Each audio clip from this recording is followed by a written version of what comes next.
ஜனநாயகம் மக்களுக்கானது. இதை நாம் அறிந்ததே.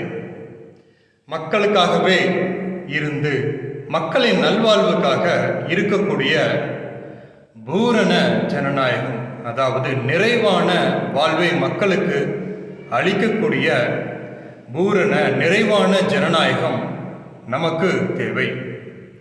அதன் மூலமாக மாத்திரமே ஒரு நிறைவான பூரணமிக்க ஒரு வளர்ச்சியை நாம் அடைந்திட முடியும்.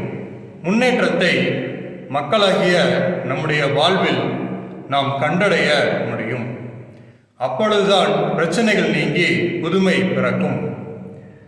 நம்முடைய ஜனநாயகம் அடுத்த ஒரு பரிணாம வளர்ச்சியை அடைந்து முன்னேற்றத்தை காண வேண்டிய காலகட்டம் இது. காலகட்டத்தில் தவறினால், இக்காலகட்டத்தில் இருக்கிற ஜனநாயக பிழையினால் அழிவு பெருகி கொண்டே இருக்கும். சிந்தித்து சிறப்பான சிந்தனை உள்ளவர்களாய் புதுமை படைத்திடுவோம்.